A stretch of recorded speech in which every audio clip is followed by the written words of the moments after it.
আমরা নির্যাতকের পরিবর্তন চাইনি, আমরা নির্যাতনেরও পরিবর্তন চেয়েছি। আমরা যেই আমাদের মধ্যে এতদিন আমাদের দেশে যে বিদ্যমান যে সমস্যাগুলো ছিল, এই সমস্যাগুলো যারা সৃষ্টি করত, আমরা তাদের পরিবর্তন শুধুই চাইনি, বরং সমস্যাগুলোর পরিবর্তন চেয়েছি। ছাত্রলীগ যেভাবে আমাদের ফোন চেক করে দেখেছিল যে আন্দোলন সংশ্লিষ্ট কোনো ছবি আছে কিনা, এবং তারা আমাদের শিক্ষার্থীদের উপরে নির্যাতন করেছে ফোন চেক করার মধ্য দিয়ে, এবং সেটি প্রাইভেসি লঙ্ঘন হয়েছে, আমরা তখন সেই বিষয়টির প্রতিবাদ জানিয়েছি।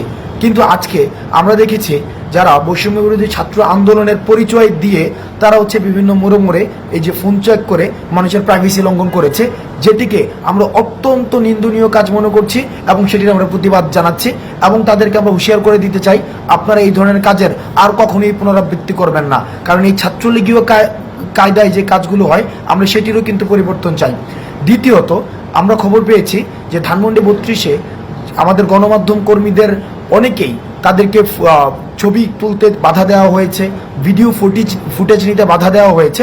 আমরা বিশ্বাস করি গণমাধ্যমের অবাধ স্বাধীনতা থাকা প্রয়োজন, এবং যারা মত প্রকাশ করতে চায় এবং যারা দ্বিমত প্রকাশ করতে চায় উভয়ের স্বাধীনতা নিশ্চিত করা প্রয়োজন।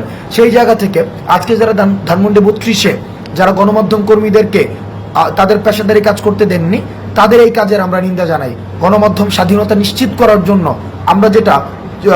আমরা ফেসিস্ট গভর্নমেন্টের সময় আমরা যেটি দেখেছি যে গণমাধ্যমকে স্বাধীনভাবে কাজ করতে দেয়নি, সেই কাজের পুনরাবৃত্তি আমরা এখন আর চাই না। গণমাধ্যমের স্বাধীনতা উন্মুক্ত করা হোক। তৃতীয়ত, আমরা ট্রাফিক কন্ট্রোলের যে বিষয়টি, সেই বিষয়টি নিয়ে আমাদের কিছু বিষয় আমাদের কাছে পর্যালোচনা এসেছে যে ঢাকার বিভিন্ন প্রান্তে স্বতঃস্ফূর্তভাবে শিক্ষার্থীরা ট্রাফিক কন্ট্রোলের কাজ করছে, সেটি অবশ্যই ইতিবাচক। কিন্তু 2 কিলোমিটার একটা রাস্তায় যদি 5 থেকে 6 বার সেখানে ট্রাফিক চেক করা হয়, সেটি মানুষের বিরক্তির পর্যায়ে পড়ে। সুতরাং যারা বিভিন্ন পয়েন্টে ট্রাফিক কন্ট্রোলের কাজ করছে তাদের প্রতি অনুরোধ থাকবে, আপনাদের কাজটি অনেক বেশি মহৎ এবং অনেক বেশি মহান, এবং এই ক্রান্তিকালীন সময়ে আপনাদের অবদান অনস্বীকার্য।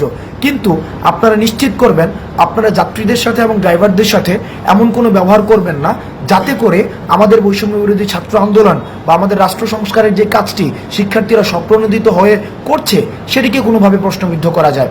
আমরা আমাদের রাষ্ট্র সংস্কারের কাজ অব্যাহত থাকবে, এবং যতদিন না পর্যন্ত রাষ্ট্র সংস্কারের চূড়ান্ত প্রতিফলন আমরা সামনে দেখতে পাচ্ছি, ততদিন পর্যন্ত এই রাষ্ট্র সংস্কারের কাজ চলবে।